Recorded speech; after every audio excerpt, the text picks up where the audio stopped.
Verg. 앞에 장애물이 있어. Blockage ahead. 부릉부릉. Permission to vroom vroom. The chatter was what finally got me to open my eyes. After all, nothing beats blocking out your sight when you want to keep boredom at bay. Not that there was much else to do on a bus whose destination was unknown to me. My lack of head and memories certainly didn't help either.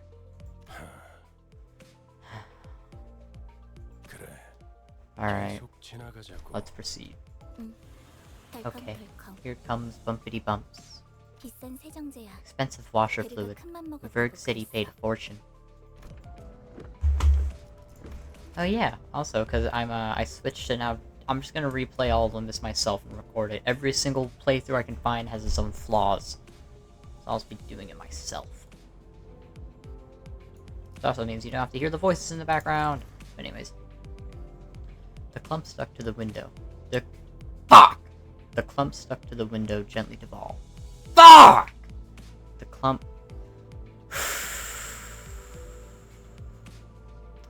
The clump stuck to the window gently dissolved, letting light through. Most of the people seated on the bus, sinners, fixed their gaze ahead with varied expressions in their eyes. It felt like a pretty gruesome scene, but based on the others' reactions, maybe this violence is to be expected in the city. Hey. It felt rather awkward to try and get another shut-eye again now that I was wide awake. Just then, a man with a conspicuously overgrown stubble drew my attention. But, I mean, glasses. Know where we're going right now? A feature far more conspicuous than his stubble made me slip. You almost called me Bug Guy, didn't ya? Once again, my name is Gregor. Same way you're called Dante and not Clockface. I couldn't find any excuses. I just gave back a light nod. Say, bus girly, where are we headed? Once again, my name is Gedon. The same way you're called Gregor and not Bug Guy. She got you there, Gregor. She really did. Verg said, the sinners will go to District 4. What ho! Did the name District 4 fall upon my ears? That place is known to be the home of the Grass Maiden. 'Tis the origin of the heroine's journey, and 'twas the... Bloody hell, you're rambling on and on! Can't you just shut up and let us have some peace and quiet? Why, I had remained silent until mere moments ago. Don't bloody argue with me! Hey, do you even realize you're the louder one here? Lass, pain is pain whether it kills you or not. Now flap that gob of yours again and see what happens. I make a valid point, you jump straight to violence. Real classy of you. For a moment, I found myself contemplating. Should I step in? This is a part where I exercise my authority as the manager with dignity and grace. A faint memory urges me to do something. Now guys, it's inadvisable to lose your... trenches. To write against knowing... Fuck! To write against noisy crying hogs and tails scragging. Senseless violence shouldn't be forgiven. I will bring about justice! Aww. I knew this would happen. You got blood on my clothes. Look, do you guys really have to fight next to me? This is just crazy. We haven't even reached our destination and 3 people are dead already. And all because of infighting, too.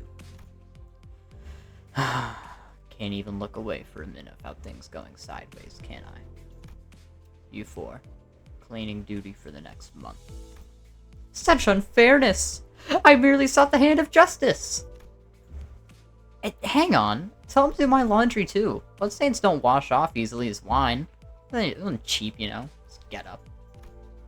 No one bats an eye at the lifeless janitors speed littering the floor.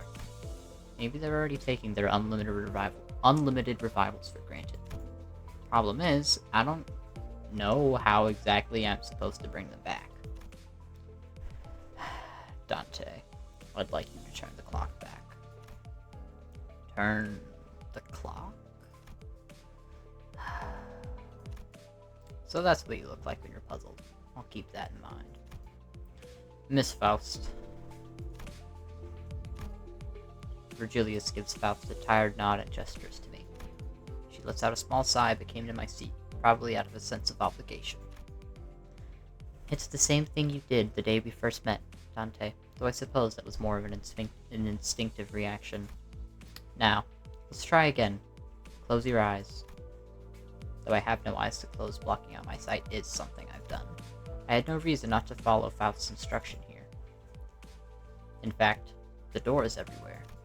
However, only you can see it, for the stars in your sky have not fallen. At that, I felt a sliver of light easing into my sight. I let it come to me the same way I'd opened my eyes, and then, an expanse of space laid itself out ahead. There, I was alone, with a massive door that stood before me. It wasn't a pleasant sight. Waves of suffocating heat and cries of agony escaped through the gap. My mind almost blacks out at the sound of the incessant lamentations and wailing. However, I find myself approaching the door still, grasping at its handles as if it's the most natural thing to do. Despite appearing rather ponderous, the door opens without much resistance. I run my hand along the inside of the door. Thousands upon thousands of cacophonous wailings lie within, and reaching further inside, I grab a few outstretched hands. I can feel the histories of different sins, each bearing a brand of its own, crawling along my hand and up my arm. Art thou prepared to share the pain?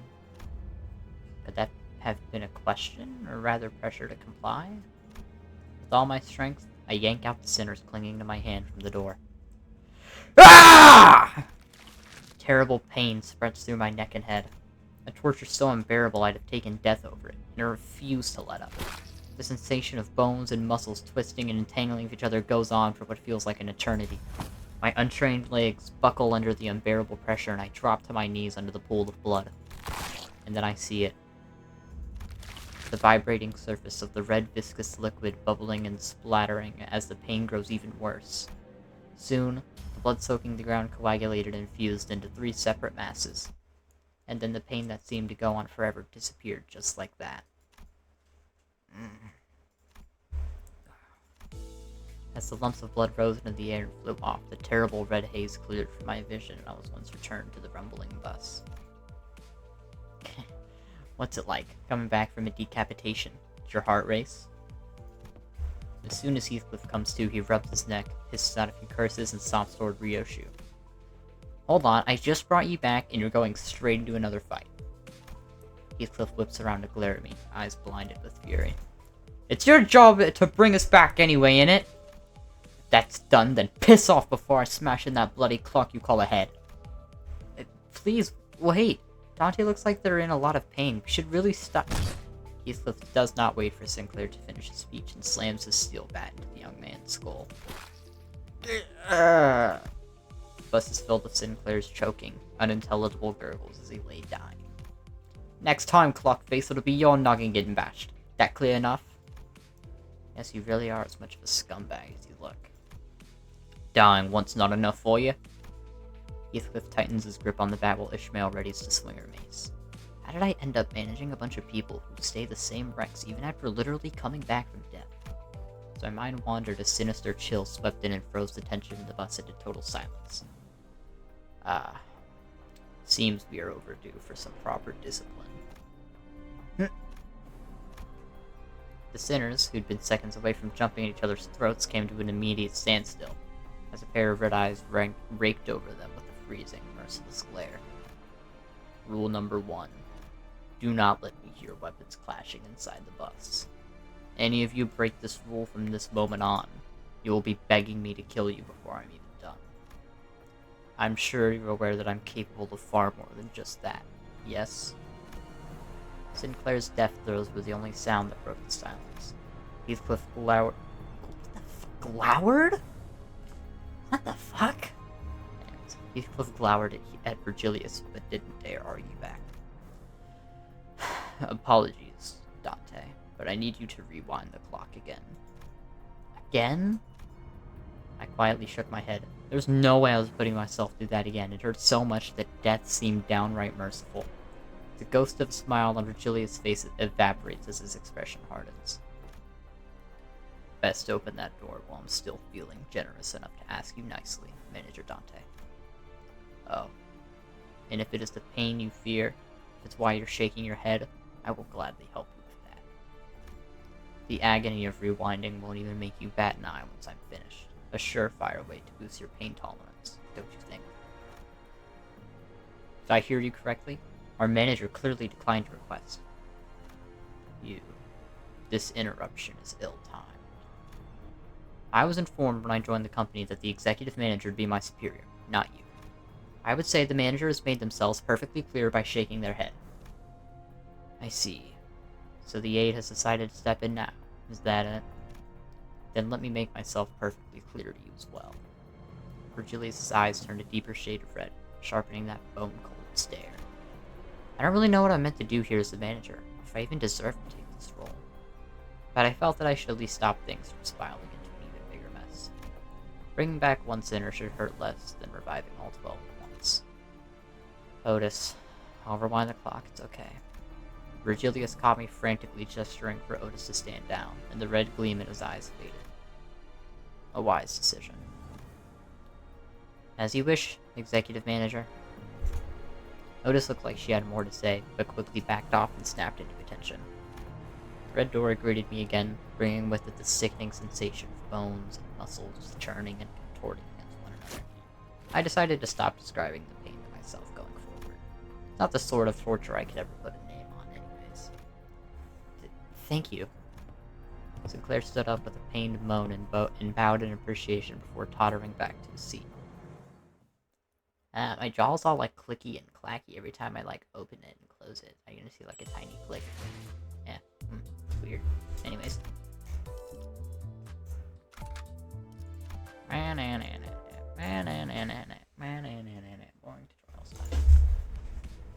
Prithee! I have a matter to inquire! Don Quixote suddenly raised her hand. Inquire. Verily, I understood the first rule well. What, then, is the second rule? Good grief. Did you really have to go out of your way to ask? Virgilia shot a cold stare at Ryoshi, who had just lit a cigarette. She returned the look with an unreadable expression on her face. Rule number 2. No littering cigarette butts on the bus. They leave burn marks. The bus falls silent again. Hold on. The bus shouldn't be this quiet. Where's the engine's roar? Karen, why aren't you speeding up? No food. Mephi is hungry. Good. We could use something to lift the mood. Could it be suggesting a fuel stop? The idea of Virgilius casually plugging a fuel nozzle into the bus like some normal person at a pump felt strangely out of place. A vehicle needs fuel to run. Karen, try flashing the headlights a bit. Like stage lights. It's dance timey. Wait a minute. It's like an open invitation for highwaymen to come rob us. That appears to be the intent. Sorry? I could hear someone pounding against the bus steel plating outside. Oi! Leave your stuff behind and get off. You got 30 seconds. 10? 9? Hey, you skipped 20 seconds. Then 20 seconds for you to say your prayers. Why am I surrounded by dullards left and right? What'd you say? How cowardly of them to ambush us! Verily, they must be villains without a shred of doubt. Alright, everyone off. And one more thing. We want them half dead. Not dead. Clear? A deep, guttural rumble erupts as the side of the bus heaves and splits open. Oh yeah, I don't imagine you want to watch me do the fights, unless they're, like, cool, I guess, because it is kind of boring. So I will be saying, like, oh, there's a fight between this. If the fight is important, I will show you, like, some of it. But for the most part, I'll leave fights out and tell you that we had to fight first. But anyways. A deep, guttural rumble erupts as the side of the bus heaves and splits open. A number of human shapes litter the ground before the bus's gaping maw, some still conscious, others no longer in one piece. The maw then stretched even wider and, for lack of a better word, started chewing through the bodies. Every bite came fast and voracious. Ryoshi took in the spectacle with clear satisfaction, as though determined to savor every moment of it. Off to the side, Sinclair looked visibly shaken. Everyone here is so We're surrounded by insane people. You think so too, don't you?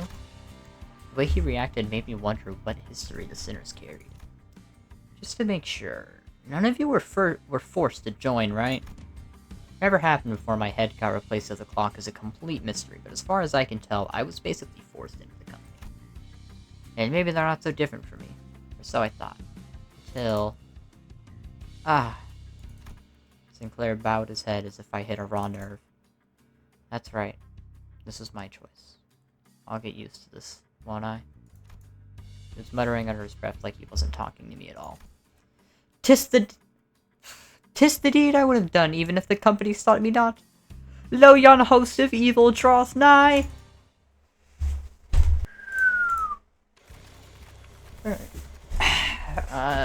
Couldn't tell. It's a fight that happened. It was mostly tutorial purposes.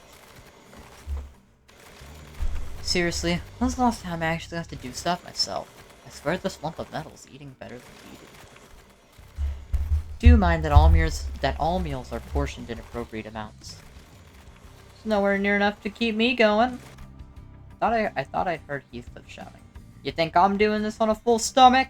In the distance, but Rogia seemed to pretend she heard nothing. Speaking of... Does this bus run on stuff like blood or protein? It's enkephalin, an energy source extracted by Lobotomy Corporation. Previous L Corp, right? I heard it used its singularity to produce energy. Though now the wing's fallen, all that's left is its rubble. Correct, which is why it's become a rarity these days. However, Mephistopheles is capable of forcefully extracting enkephalin from the body. The body? I couldn't help but fixate on that word as I looked back and forth between the chewing maw of the bus and noticed it was barking orders at the other sinners. Yes, enkephalin can only be extracted from the brain and spinal nerves. It can be harvested from live subjects at greater efficiency. So that's why Virgilius told the sinners to not kill the assailants. Okay then. One might ask, then why feed the whole body? The answer lies in that their blood and muscle tissue can also be processed into fuel.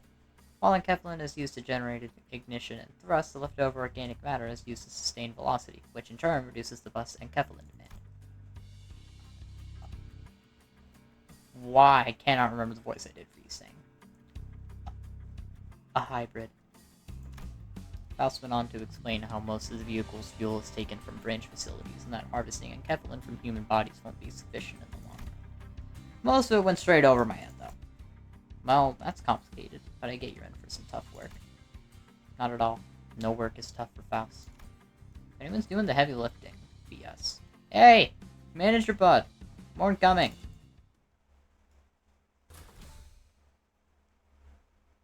Alright, there's a fight, and, new stage. Hey, it's enough of that. Our guest will be here at any moment, Virgilius said, poking his head out the window. Guest? Who? I've determined that we will need a guide as this is our first trip into a dungeon. Excuse me? People from Limbus Company? Someone approaches us with apparent hesitation. Sure looked like it. The bus had just finished its meal and was crunching down on the last bits of bone. Yuri watched it indifferently before introducing herself. I'm Yuri, former employer at the previous L Corp. I look forward to working with you. Previous L Corp, you mean? It has to be Lobotomy Corporation. Correct. We will move on to explore the former branch facilities of Lobotomy Corporation. That is the fallen L Corp. I wouldn't have taken this job if I were you, even if somebody specifically requested me. I doubt the end of your employment here left any pleasant memories, being a fallen wing and all.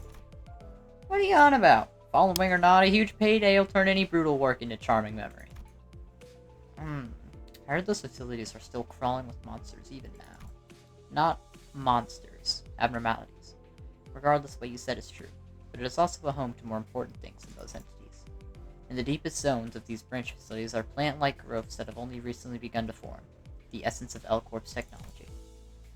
Dante, if you remember what I said a few days back, I offered you the chance to eventually engrave your aspect. Once this essence, the golden bows, is retrieved, it'll be as easy as pie. Hearing the word aspect still makes my head ache. What exactly was I trying to do? There's no need to arouse your brain trying to remember what you can't. It'll all come back in due time. I returned a slow nod to Faust's placid reply. eyes. Alright, for now I should focus on what my present self was able to process.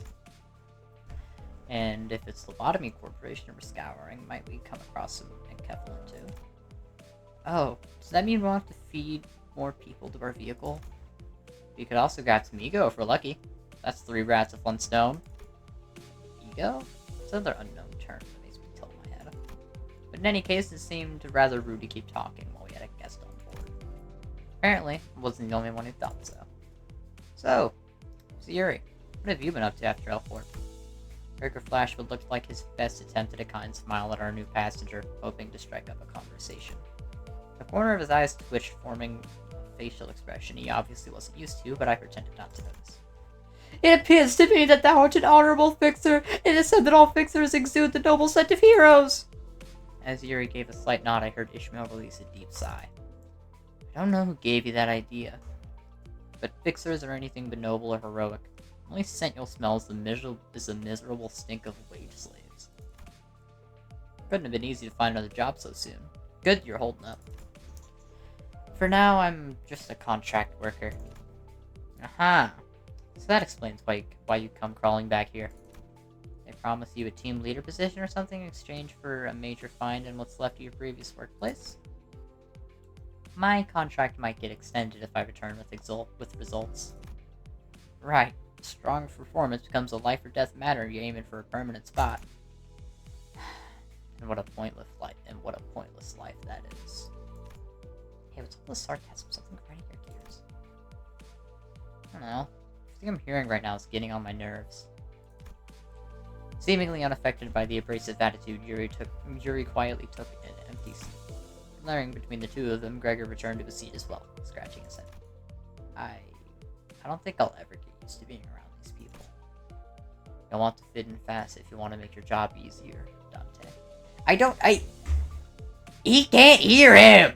Like the images of the people where they Photoshop the ears off. He's not fucking listening! Yet again. How does he know? How does he know? Karen, time to go. Our guest has taken her seat. Mephi's tum revived. Karen's raring to drive.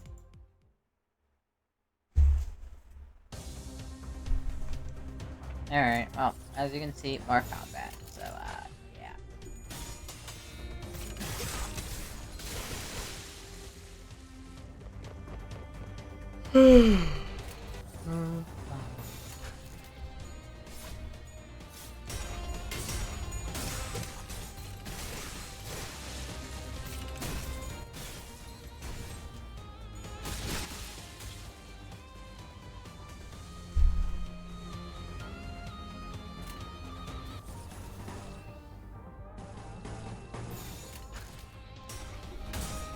Out of my way, come on!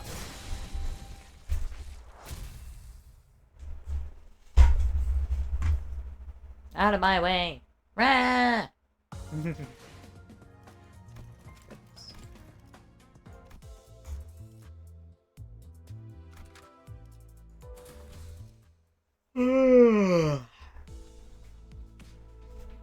Well, new stage. I finished the fight.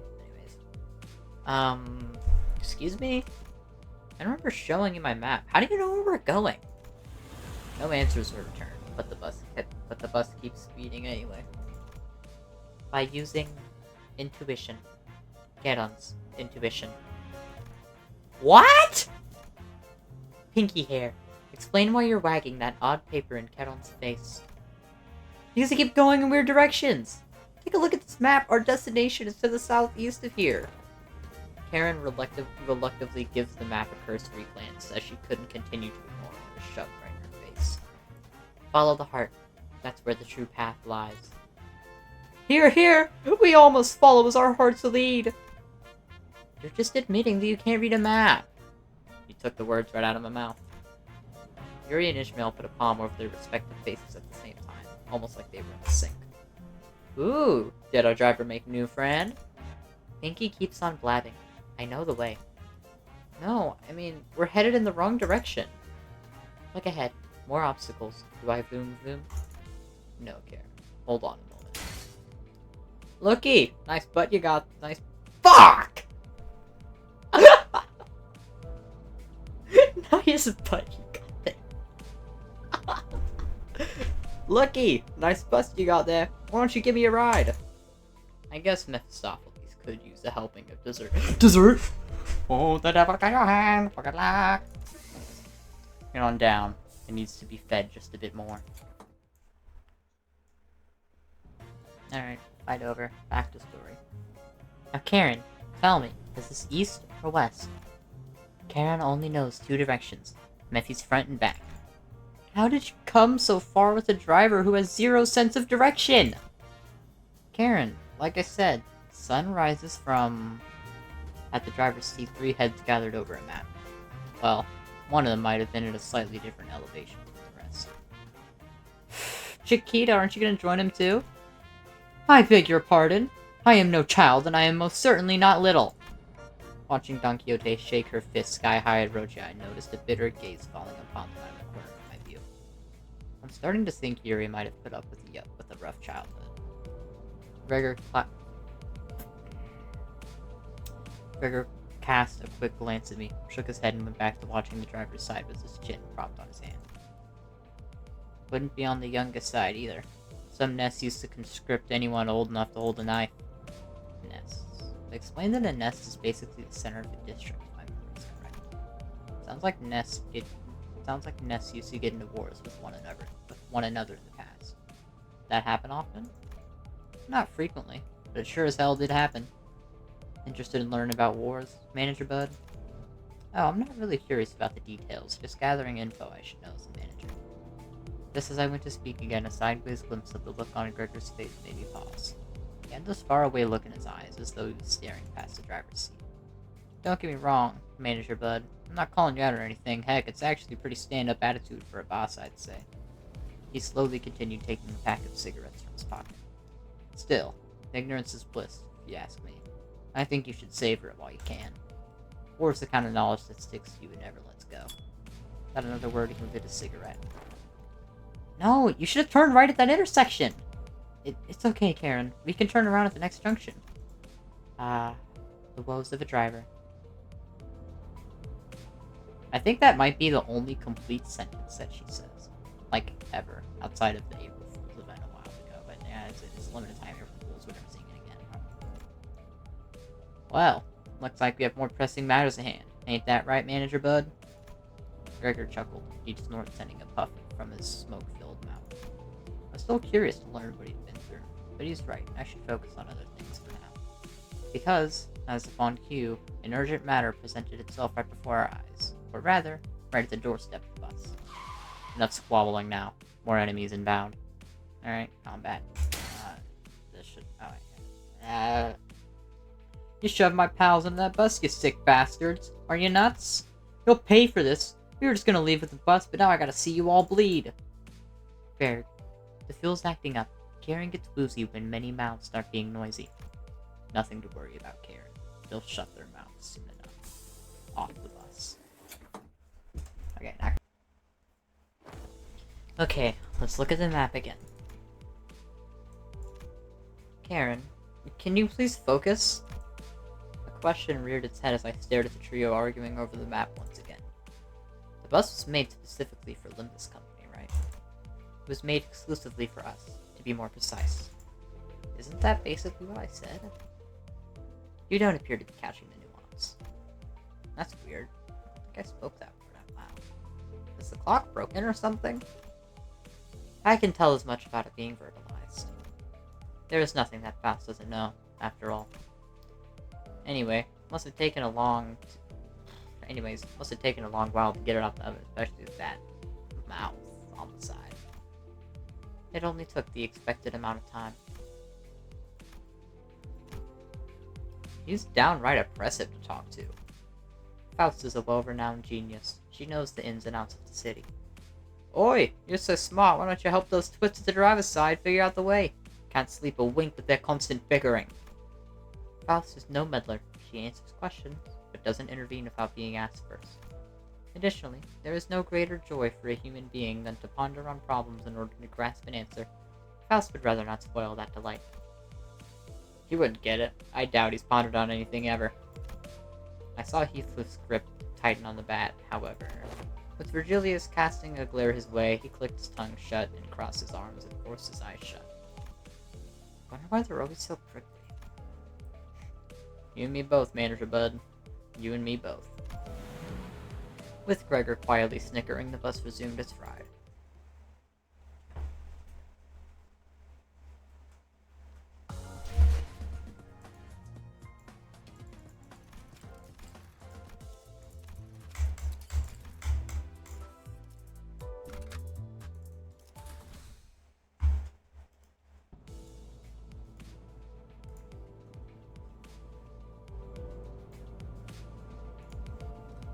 What?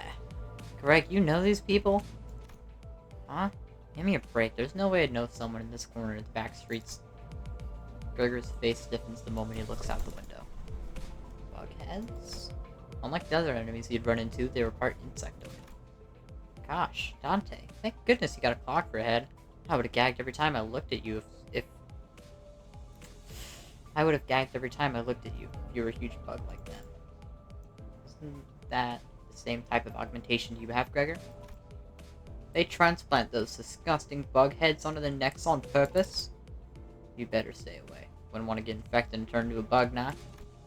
Eek! Are you serious? Just a joke. I just have a weird sense of humor or what? Gregor scratched the back of his head awkwardly as the bus made a dragging rumble and came to a deflating halt.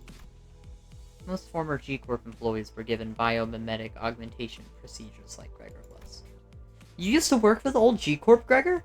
Heard back then they were...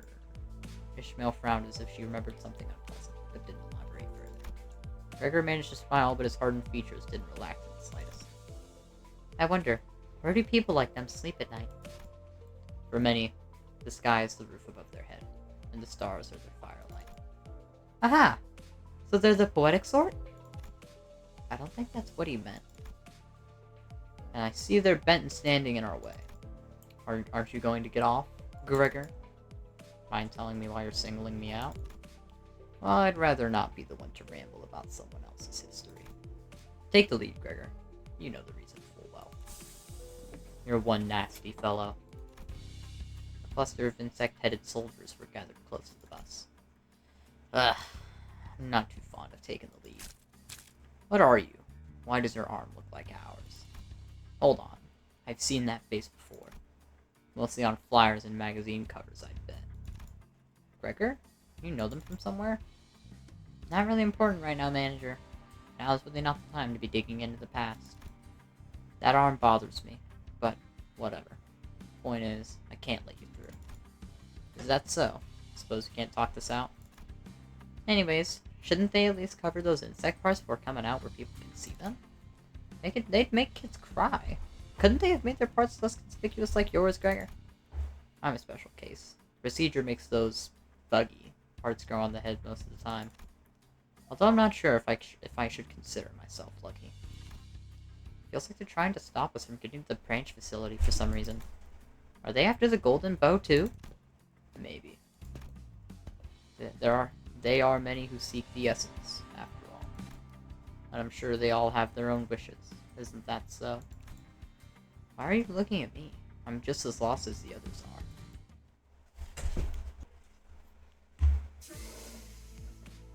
Alright, fight over. New stage. We're here. Gaddon knew the way all along. No, you didn't! Sinclair and I were next to you the whole time, pointing you in the right direction. I'm just glad you finally learned how to tell southeast from northeast now, Karen. So, this is the old Elcorp? This is my first time seeing it for myself, too. Can't have been long since that happened. My goodness, how does the building get this run down? Ah, so the posh lad can't even handle seeing a gaudy place, eh? Cut the chatter. Off the bus. Now. Huh. There are people over there. They are fixers from the same office as Miss Yuri. They are experienced explorers who have delved through the branch facilities of Elcorp a number of times. An introduction, then. The person on the left is Hopkins, and the one on the right is Aya. Hello. The Red Gaze. Such an honor to meet you.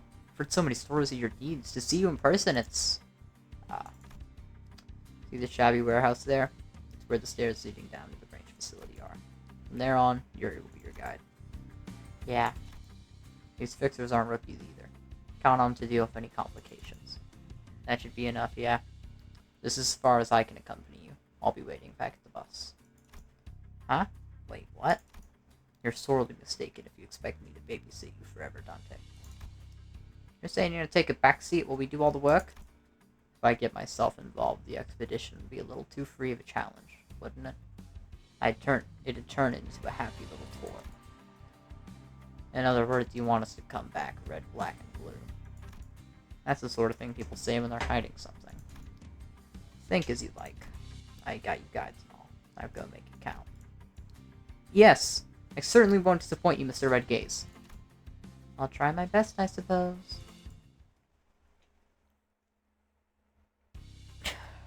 Dante, a word.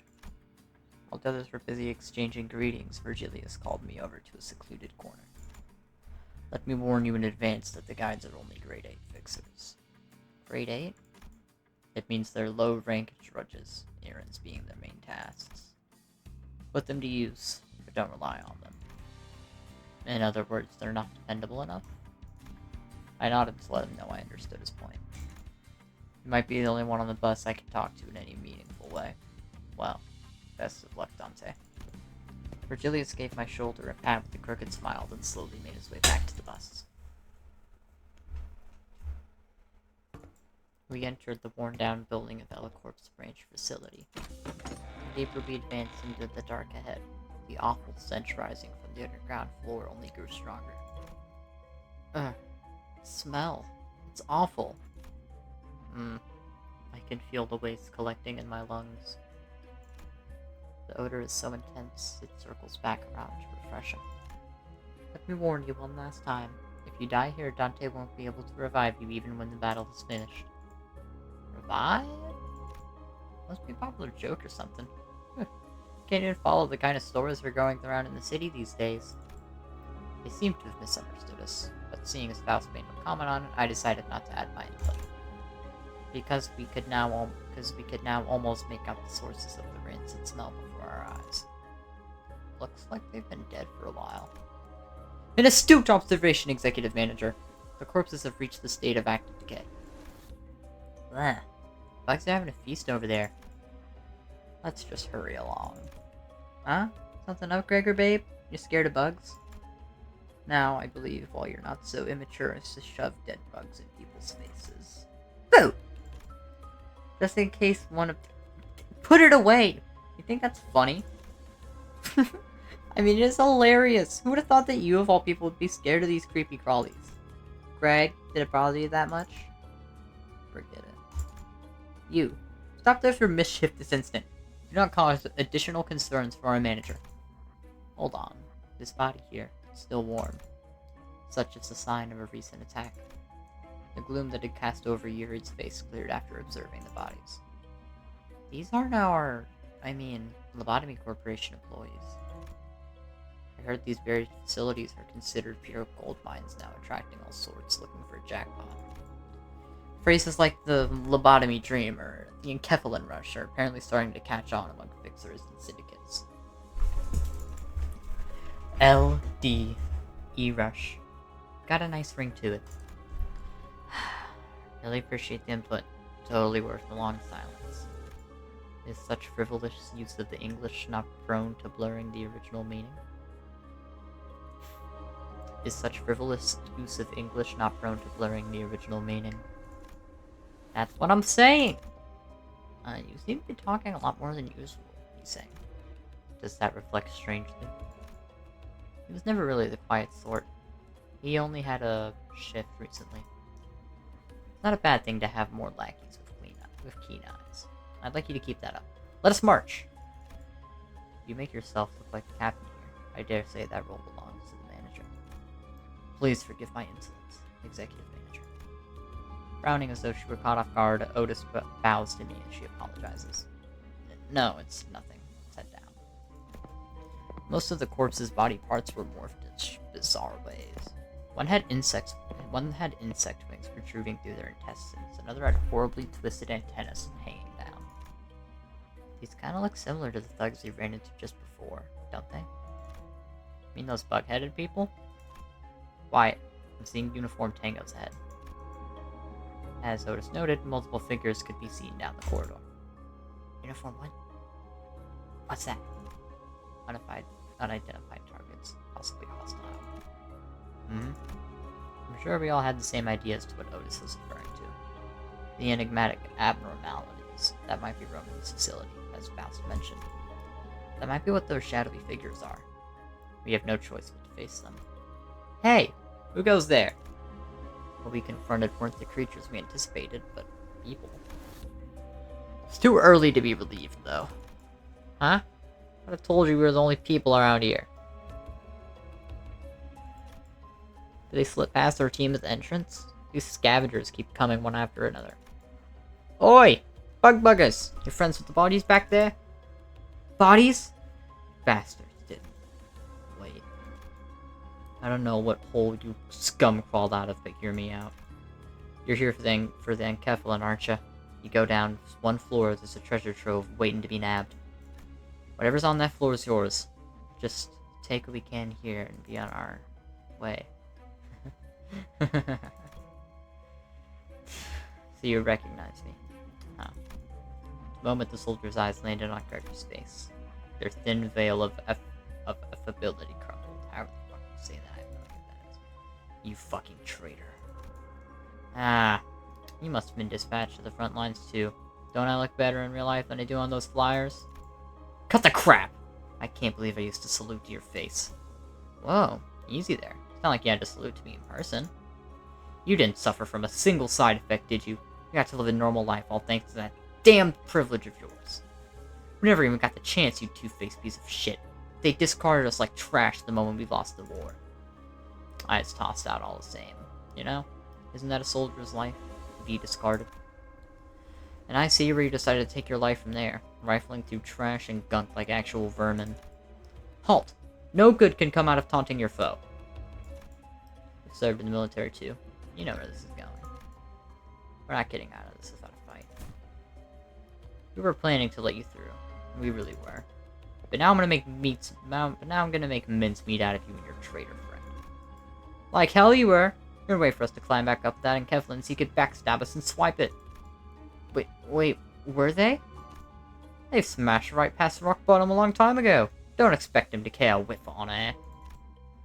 Well, off or broke, people turn on each other as long as there's something. You're way too naive to think otherwise.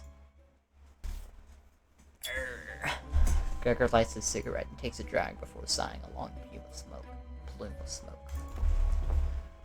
They'd have fared better than this if they got a job at a security company or something. Being a soldier is all they've ever known. The changes required them to start a new life must have been overwhelming. You have no idea how stubbornly the stigma of being a fallen wings remnant will cling to you. Even if anyone's generous to take you in licking their boots, it's the least you can do. Oh, sorry about that. Should have chose my words more carefully. No, it's fine. I'm sure things were rough with G-Corp's fall too. Breaking of a wing is a turbulent affair for many people. I've never seen those before. You don't know? Hopkins' face quickly turned into a cold frown. The expression on his face was such a far cry from his sycophancy before Achilles that it sent shivers down my spine. No, it's not what don't you know why we bothered to let a fallen wing's feather into our office? To deal with requests taking place in logboard branches more safely. Exactly. And expect much from a low-rank agent. Your two simple jobs: lead the way and tell us how to deal with those abnormalities, or whatever they're called. And now, we're saying you don't know what these monsters are? What are we supposed to do here then, huh? Gosh, Hopkins, feeling hangry? Go easy on her. If they are in fact new to Messira, then these might be another type of entity derived from abnormalities. Perhaps a new species. That corporation might not have had every specimen in their confines either. What? Oh, my mouse wasn't working for a second. Miss Yuri, There's no reason to lambaste yourself for neglecting to remember what you were never taught. Thank you, sir. So to argue about? Well, I need to beat him to death, don't we? Give the word and we'll do it. Impressive. I expected no less of the Red Gaze's underlings. Underlings? Oh boy, there goes Hopkins in his big mouth. Let me apologize instead. It's taking you so long though, Hopkins. Hemorrhoids acting up again? What are you talking about? I've never had... Hopkins slowly got on his feet after fidgeting for a moment. I noticed that his pockets were stuffed full, but I didn't bother to point it out. Well, I suppose this place is as good as any. As soon as I opened the door, Faust suddenly showed up to me and blocked my path. Dante, close your eyes and look for the star hiding in the dark. Though not radiant, it still winks to reveal itself. The star of truth.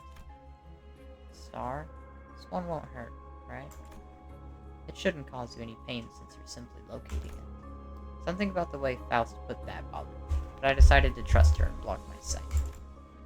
When you open your eyes, the star that seemed so distant will be returning your gaze. Oh, wait, fuck, that's in Faust's voice. Will be returning your gaze. That's beautiful. That light, is it only visible to me? Not quite. Through you now, all of us can see it. Even though we're inside a dungeon, we can now reap the ability of your benefits through the star. Please hurry up the clock then. I think I dislocated my shoulder. The clock? It wasn't just for show? Not all it does. I have really neat power. You should come take a look, Yuri. Will no one recognize the pain I endure? Ah, that felt real good.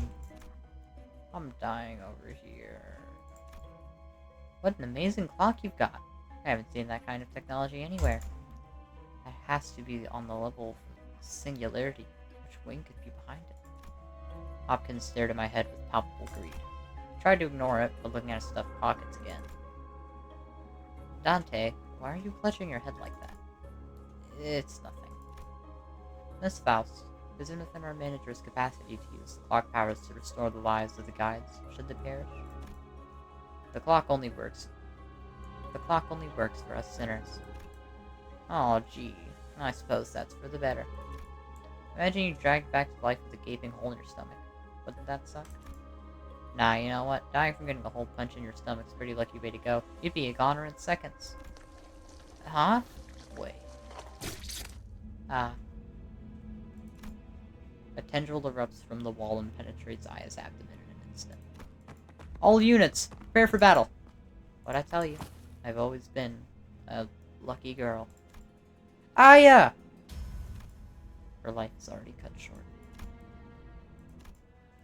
Come, now. We've got to keep it together. Especially in times like these, yeah. But... That was a rather unusual form of attack. It is likely that we are facing an abnormality. Executive Manager, orders, please. Felt pity for Yuri. She looked at Aya's corpse then back at us, tears welling in her eyes. Nevertheless. Yuri, Hopkins, Aya. Those three I can't revive. You have to fight now if we don't want any more casualties. A wise decision, Executive Manager. You can make sense of that ticking. Otis leveled a fiery blaze at Hopkins, but soon reminded herself of her priorities and took a sharp breath before bellowing out. The Executive Manager has given their command, lackeys. Surround the enemy in formation. The target is the uniform ahead. Okay. To be honest, I'm not sure if this thing has a form. The shadowed entity, with a silhouette greater than a human by several orders of magnitude, filled the room as its tendrils extended insidiously toward us. It was approaching, invoking in us a sense of terror unlike any foe we've faced thus far. That's it? I heard abnormalities were supposed to be so powerful even suppressing them is a dangerous task. Hence the Clive-off deterrence in action. What? Coffee pots? A force that weakens abnormalities. Its original purpose is to safely supervise them in containment. As we continue our assignment in collecting more golden bows, the deterrence will weaken as well. The battle didn't get too complicated this time, but we might end up going against abnormalities we can't kill no matter how many times we throw ourselves at it later down the line. That's a terrifying thought. Where did its corpse go anyway? I'm sure that attack did it in. It was felled without a doubt, all thanks to your exceptional command executive manager. It couldn't have just shot up into the sky, could it? Brilliant insight as always, executive manager. Such a possibility cannot be ruled out.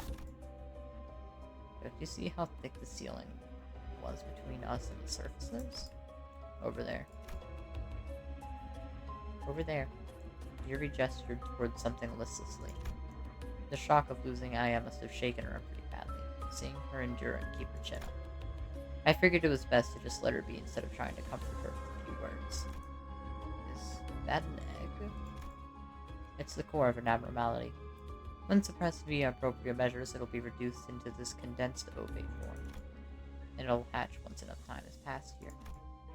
Hatch? You've got to be joking. I mean, those things can't be killed permanently? Abnormalities simply cannot die. It's one of the factors that contributed to L-Corp's massive energy production. When I used to work here, my job was to put the cores back in their containment units. Now things have changed. Is there anything we can do before this egg hatches? Limbus Company has a department dedicated to dealing with abnormalities like this. They'll handle the retrieval of the egg. Right, the after team, was it? I remember hearing about them during orientation. What's stopping you from calling them now? Transmission device is on Mephistopheles. Figures. No need to worry. Once we have the golden bow, we will return whether we like it or not.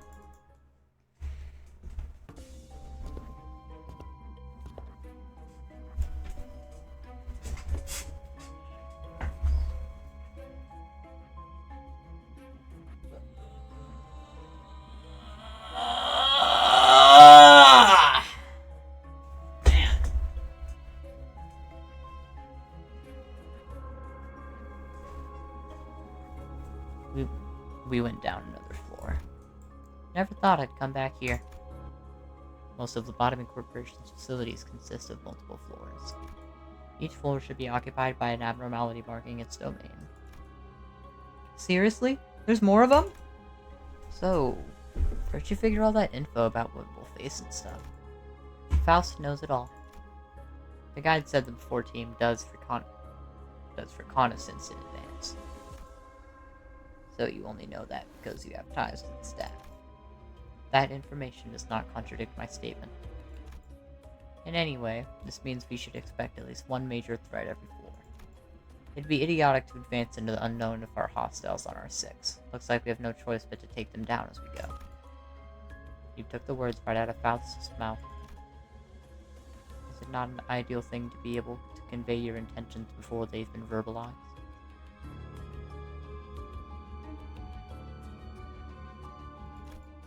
Dante, it's time to see the star. I'm starting to feel like I'm being taken for granted.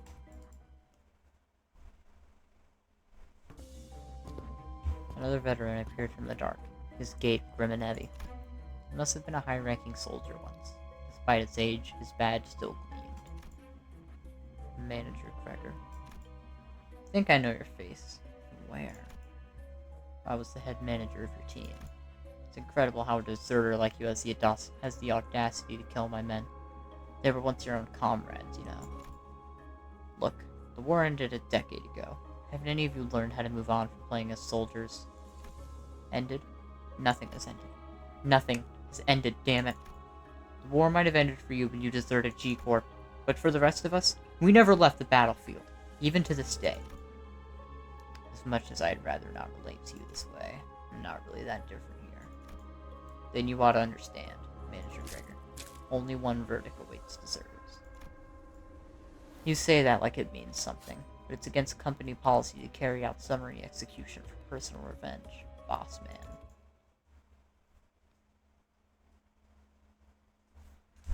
Perhaps the time spent off battlefield has rusted the soldier's prowess. The head manager, who must have defeated countless enemies in his prime, was now facing his own end. People used to respect you, Gregor. I never asked them to. Don't proceed any further. Only hell awaits you. Sorry, but I think I can follow your advice. I ought to be a go-getter if I don't want to be fired.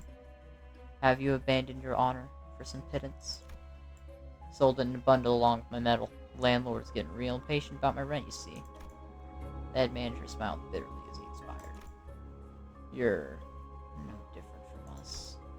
In the end, we're nothing but disgusting pests. Took a few more shallow breaths and ceased to move. Hey, mind if I borrow a cig? Just this once. Just this once. That's a lot. Gregor put the borrowed cigarette next to the one he already held in his mouth, lit it, then tossed it on the chest of the deceased commander. Sorry, didn't want to share mine with that thing. Ryoshi gave a snort. For a while, the smoke from Gregor's cigarette lingered in the air with prevailing silence. I don't see any signs of those ex-soldiers around here up ahead. Commander did warn us to not go further. As we proceeded, we discovered bodies that seemed to have been here for quite some time. There are, L-Corp's employees. I see traces of blunt instruments. All the bodies share them, in fact. A management report. This document contains instructions for keeping abnormalities in check. But employees tasked with managing an abnormality usually memorize the instructions perfectly, down to each minute detail.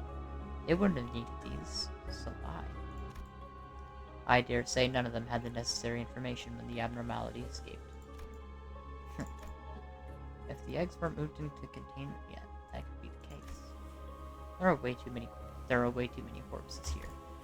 What kind of abnormality could have massacred all these people? Hang on. What's that smell? You see, our office purchased a rather expensive gear the other day. What's this bloke on about? Sources suggested that toxin levels will begin to rise after a certain floor. Been bleeding out my ears for a while now. Should I be worried? No battle is fought without adverse. I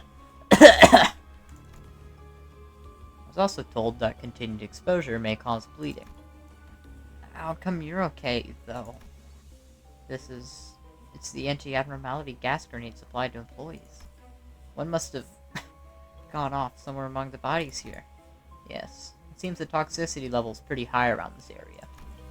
Hopkins had put on a gas mask before we noticed. Hey now, what about us? We weren't granted any additional supplies.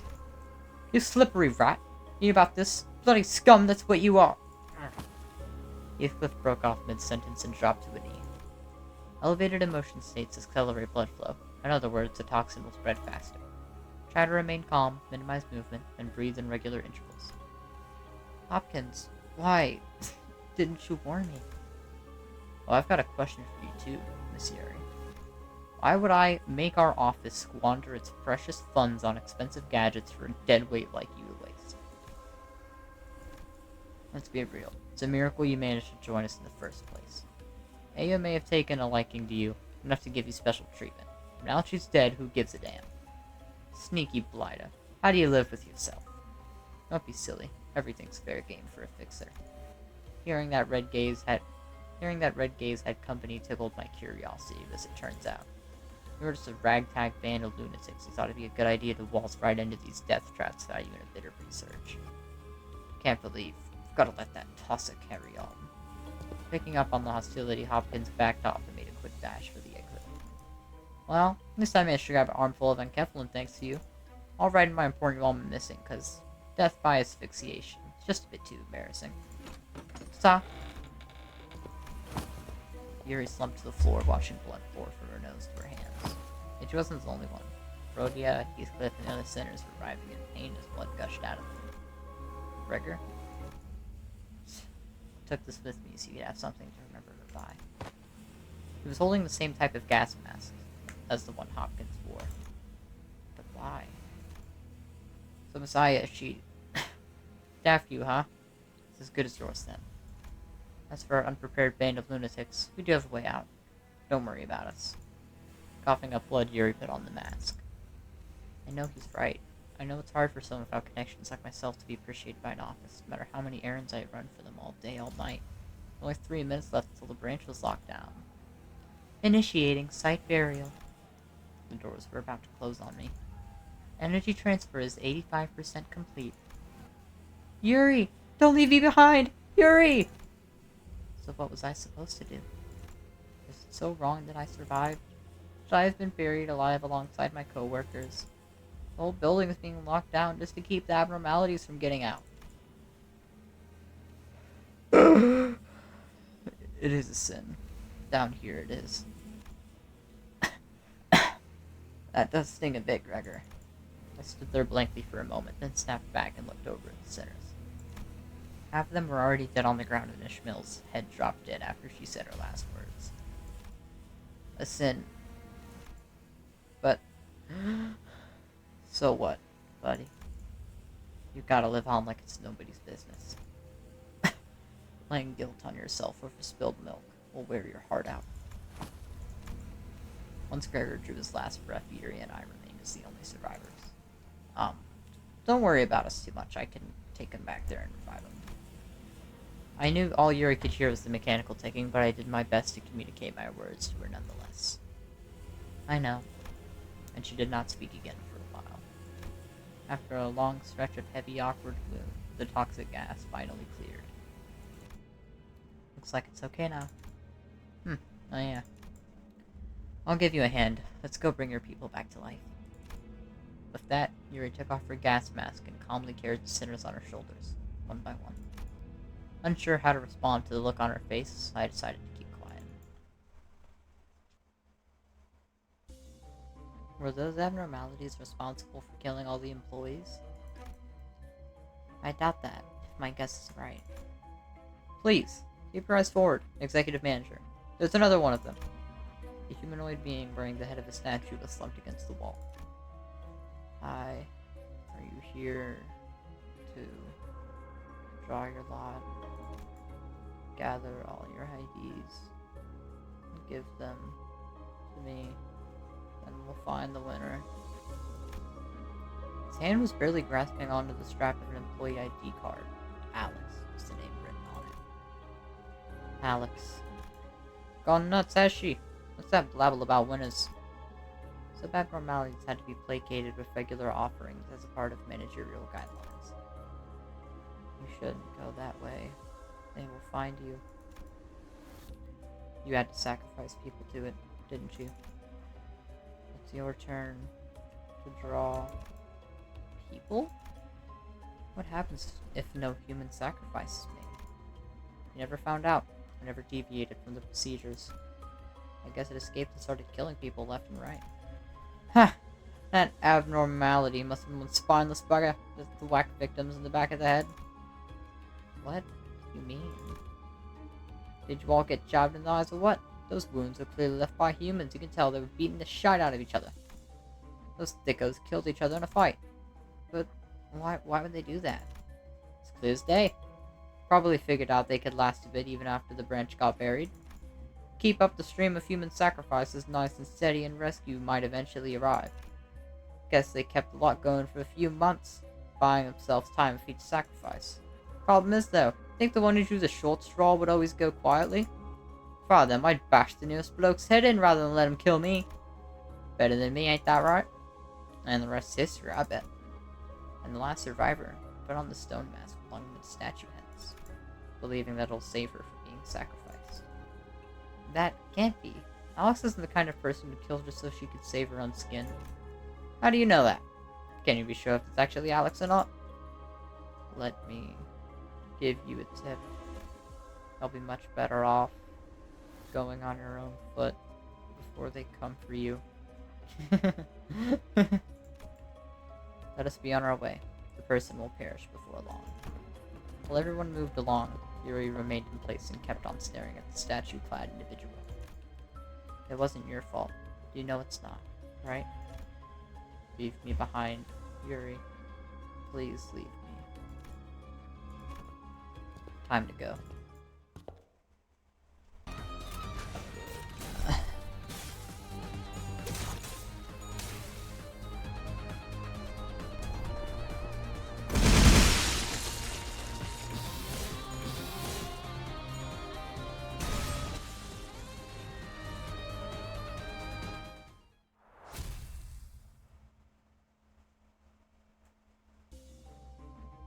floor is crawling with maggots. These bugs aren't so bad after the last floor's abnormality. Don't want to see anything like that ever again. Sure, Greg would be glad to hear that, aren't you, Buggy Buddy? Gregor was paying attention to Rhodia. Don't you all hear something? Been hearing a constant growl. Rhodia, are you really that hungry at a time like this? Hey! Don't you know you're supposed to let that stuff slide? Come on, girl.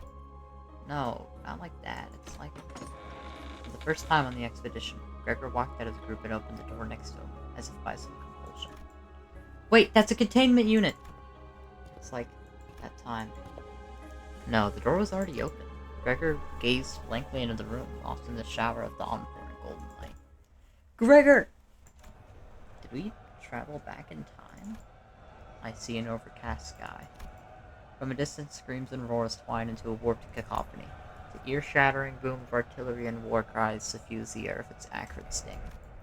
Isn't it obvious? This is the battlefield. The heart of it.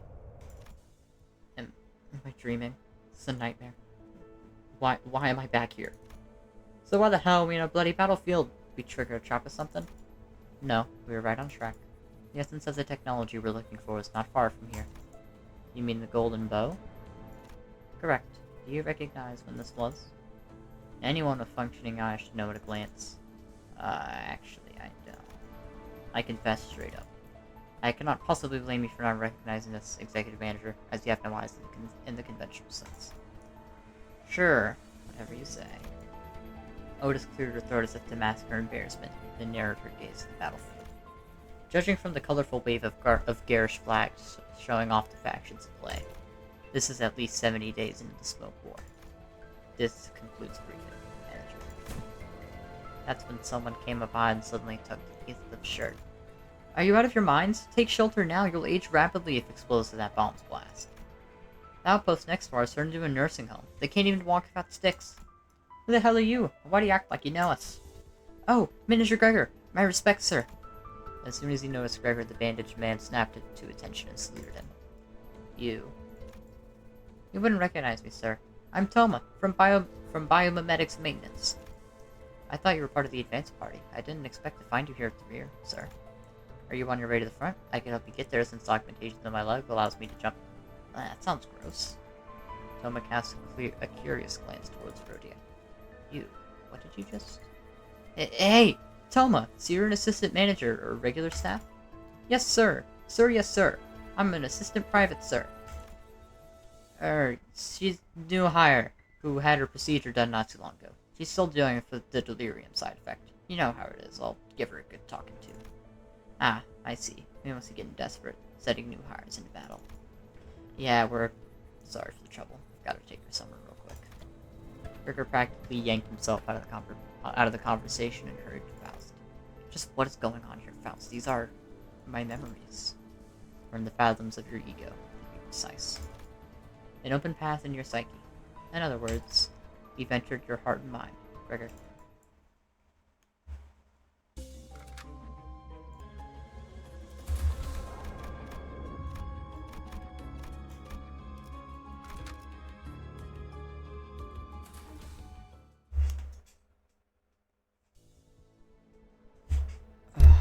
I think I'm gonna throw up. Everything's wobbling. It would appear that psychogenic pressure is rising. But you should be fine. I think I once had an unsettling nightmare. Maybe I'm still in one, even now. In this dream, there are only two colors in the room where I stand. The blue covering every wall and the dangling dot of red. I know how to get out of here too. All I had to do was stretch out my arm and cut the hanging apple. The people in blue coats seemed to think I failed to understand that. They would come in several times a day and explain it to me, over and over. Unfortunately for them, that wasn't the part I struggled to understand. When I finally gave up thinking about it, and the sliced apple fell to the floor, the door opened. I don't remember what drove me to do it. Maybe it was the mental exhaustion. Or maybe I just decided to give up. Either way, what I do remember is my desire to break free from the nightmare. You finally did it. I knew you could. The surgery was successful, after all. You just have to keep it up. Keep chopping the apples in front of you. Simple, isn't it? Alright. Happy 15th birthday! Okay. My escape came in the form of resignation and submission. One day, as I awoke from my unsettling dreams, I had found myself transformed into some hideous pest. I cut apples in half. Some were hard, some were crumbly, some were soft, some sappy. The sugary smell made me sick sometimes. At some point I realized something. I thought I'd woken up from the dream. But I was still right in the middle of that nightmare.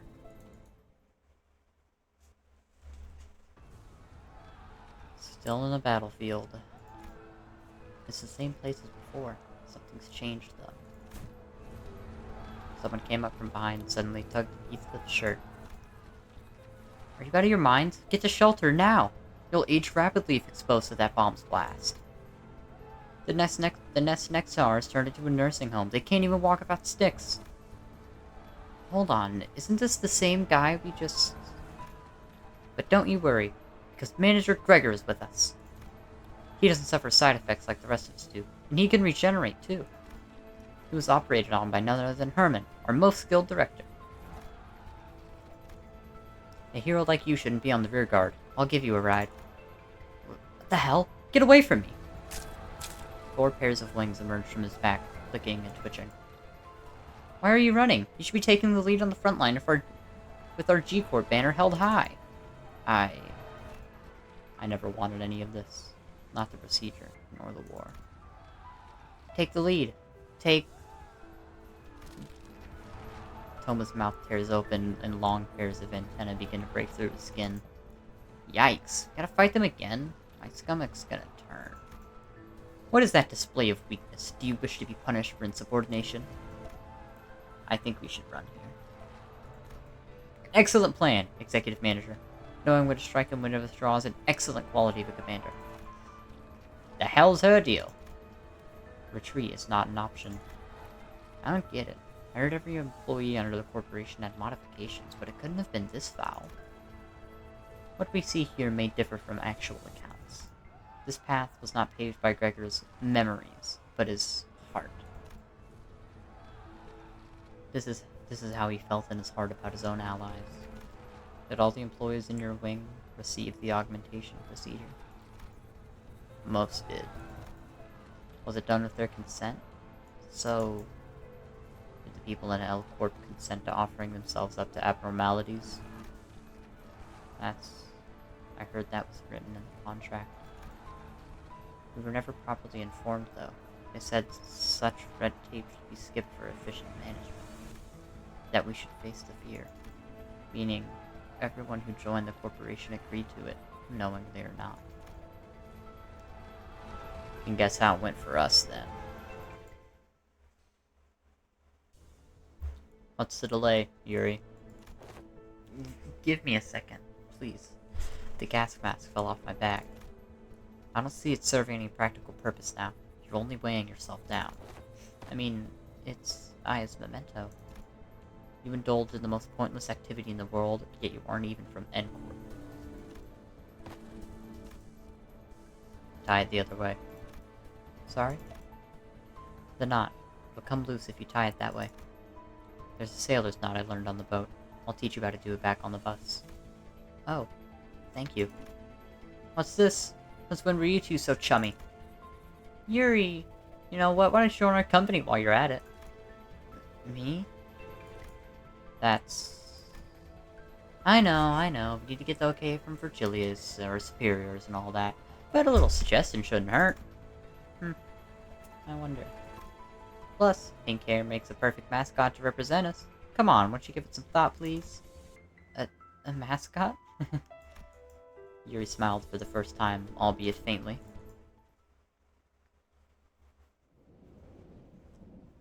The war was over. Yet my doppelganger still held that silly pose, that confident expression. That's not the kind of face I'd make. I've gotta give it to him for making the hair on my arm look as grotesque as it really is. Who drew this? I've grown fond of humor. Long years of drifting in the nightmare must have made me yearn for any hint of liveliness. G-Corp scum should be sent to the gallows. The whole lot of them. Someone murmured, spitting on the floor. I didn't have to look at them to know who or what they were talking about. Knowing that, I felt nauseous. Sir, are you alright? Hey, something's gone wrong. You look pale. I was just on the subway. The hell are you blathering about? Greg, we're still on the battlefield. Gregor rummaged around in his pockets for a cigarette out of habit, then froze in place. It must have dawned on him as it did to me. The rest of the sinners seemed to have understood what was happening. Toma's going to grab us and give us a warning any second now. Are you... Look, Toma, I'm starting to get a little sick of your line already, so we'll say it once. We're not out of our minds, and the aging bomb ain't gonna hit us. No. Instead of elaborating, points up. I need help. I don't want to die. Toma was crushed to a pulp right before our eyes. There's only one thing to say in a situation like this. Run! All troops, retreat! We muster up everything we can to run, but the airborne hand is ever persistent and shows no sign of letting up. We're all gonna get turned to pancakes. Got any ideas, smartass? I'm listening. There are too many variables to consider in the fathoms of the ego. I can't be hasty with my judgment. There is no cause of hesitation. A true hero succumbs not to tribulation. I don't think that I want to recover a flattened body. Oh, sorry. Dante, didn't mean it that way. I was tempted to snap back at her, but keeping my mouth shut so the group could focus on making a run for it seemed like the sensible thing to do.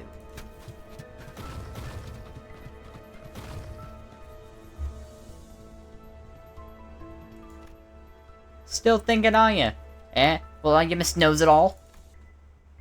If it is an immediate solution you seek, then I have not attained it yet. The only thing that can be said for certain is our objective is not nearby.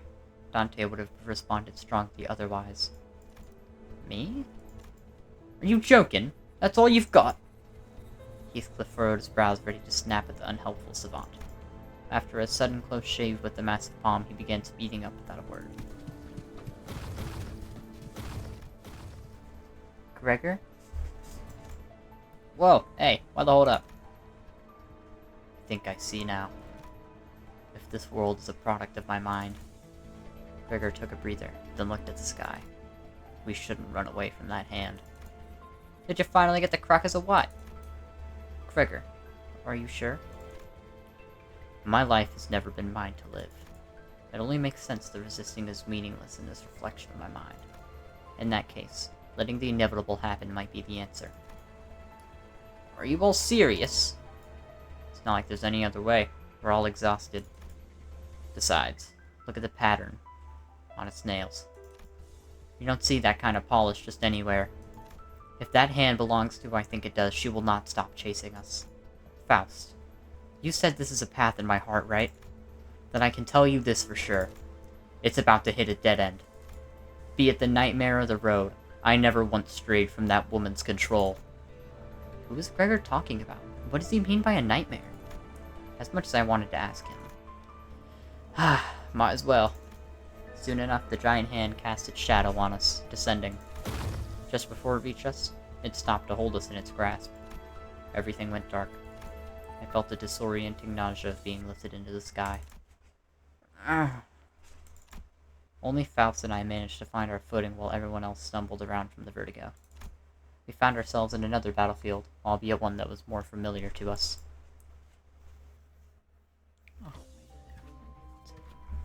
Dante, something about this containment unit seems different from the others, does it not? Yeah, it really does. Wait, is this? Yes, that is most likely where we can find the abnormality in which the golden bow has taken root. We did manage to come this far, huh? Say, Gregor? When we go back to the bus, can I teach Kat on how to use a map? Yeah, sounds good. Sure she'll like it. I doubt that. Sinclair shook his head, then dry-brushed afterward. It's nice to have a place to go back to.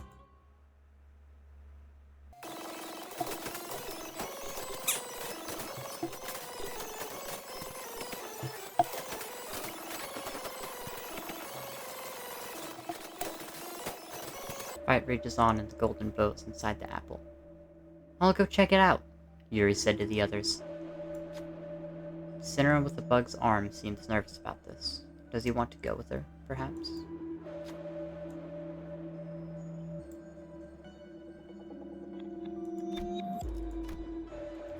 For regular modifier. The other modifier is for being Gregor. The fruit's cracked shell suddenly began to rattle as if it would jump at any moment. Rodion managed to escape, but it seems Yuri couldn't. The fruit's flesh melted to form a new body. Don't feel guilty about it. One lost life is better than two. The golden apple formed a new body!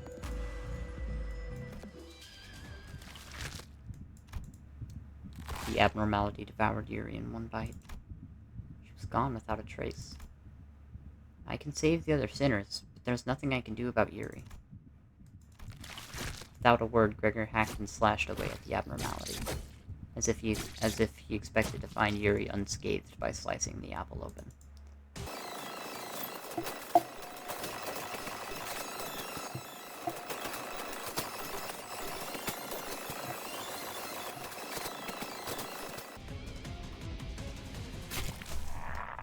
The massive maggots fall apart in a hail of silent screams. Beyond that, I see a wave of radiant golden light. Is that the golden bow? Just as I began to approach it, the apple begins to tremble. Excuse me? Are you the people from Limbus Company? Yuri? You're okay? Even though I'd clearly seen a tower, I couldn't stop myself from asking. When we get back to the bus, can I... Karen, how to... Then I saw a glimpse of the pink locks of hair that Rhodia took a liking to.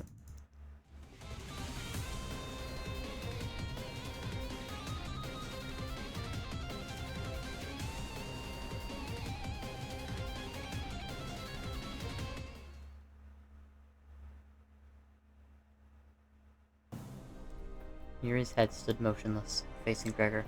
Her face was upright. However, the Yuri we knew, the Yuri who accompanied us, was always hunched over.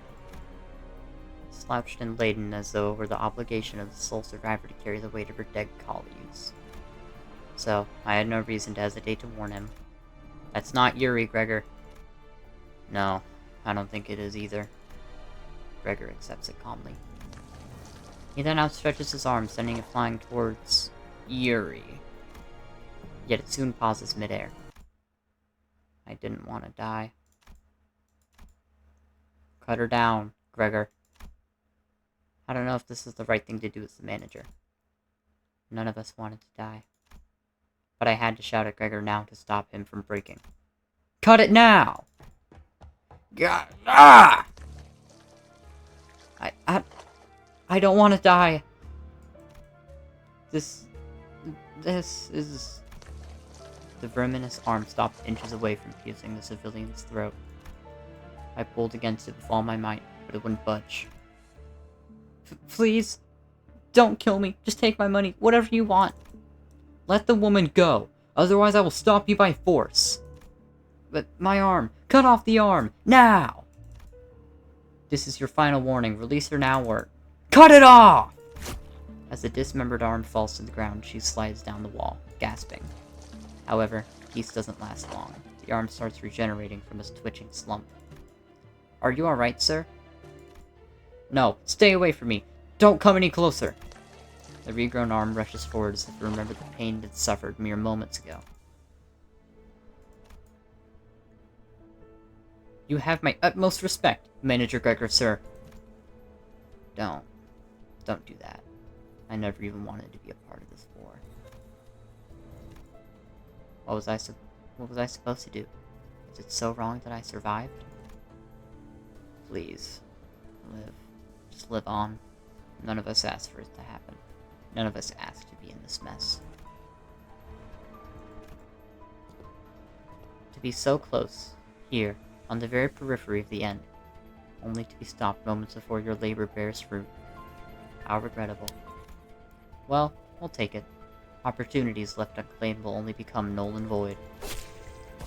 Yuri's head tumbles to the ground. That wasn't Gregor's doing. Yuri's mouth opens and lets something out. With the tree branch radiating a bright golden glow. Seeking the bow, were you? You. A bit small, isn't it? I'm Herman. We'll be seeing each other often. The reason being, we need those bows, and you can find them. You won't die, but we will kill you.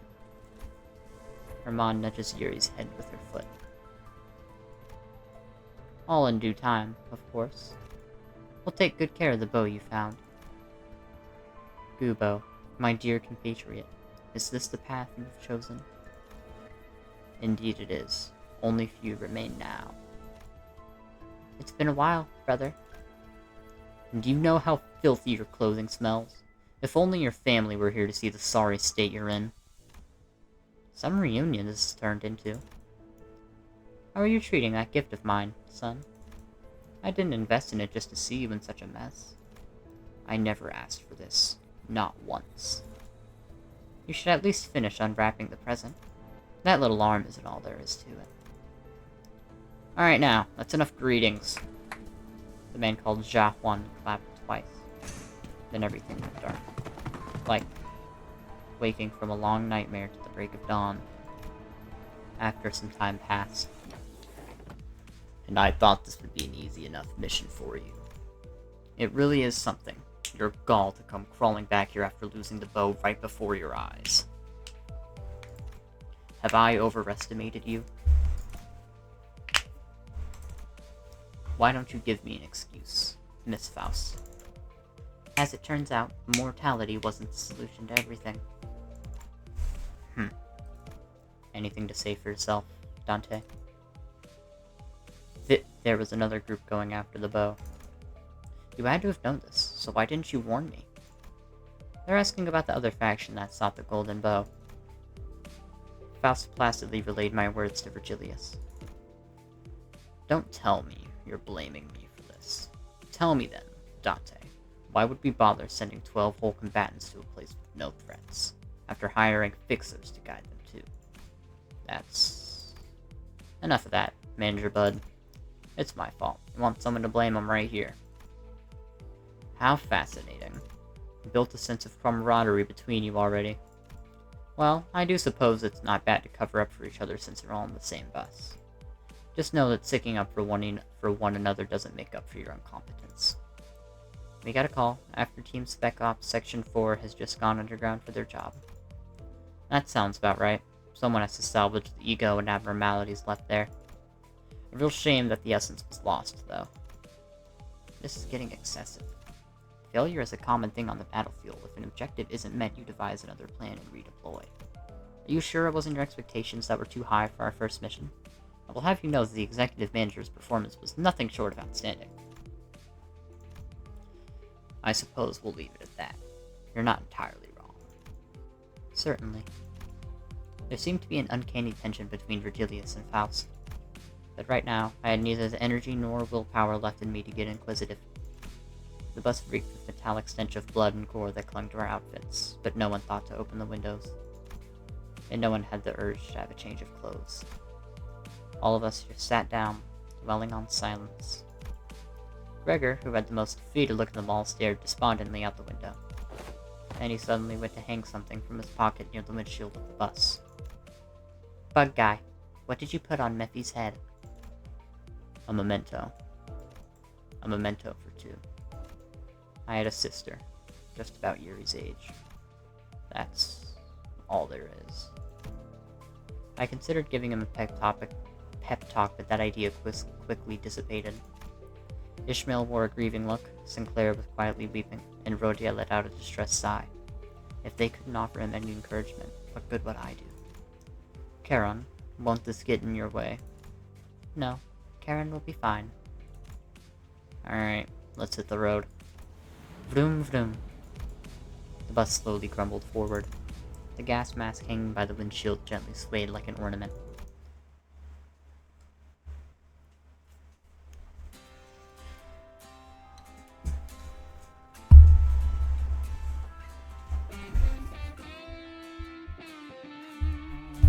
Well, anyways, I'm gonna mute my mic for this so that it's not extremely distracting. 그림자를 줬던 나날들 남은 건 허망한 기억 불길이 나를 태운 것처럼 내 손엔 잿빛 먼지뿐 쉼없이 달려왔던 나를 죄어오던 시간들 이조차 그리워질까 모든 날 언젠가는 돌이켜볼 기억 속에 미소 질 수 있기를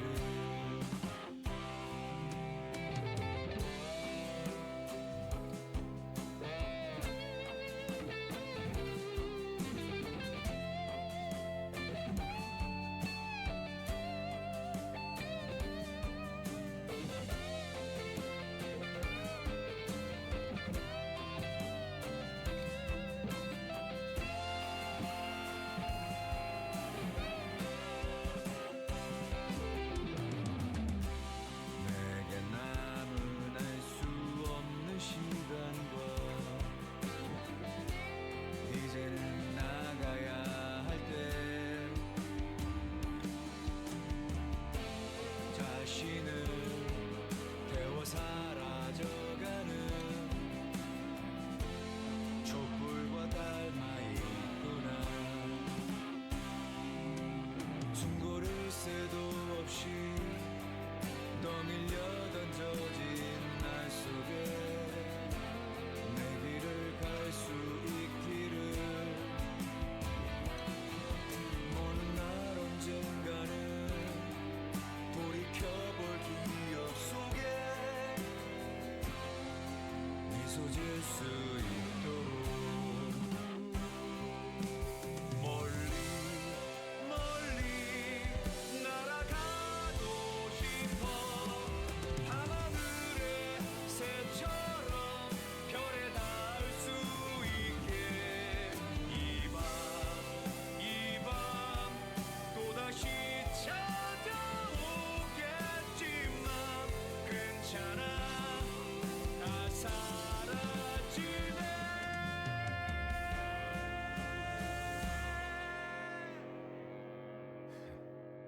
괜찮아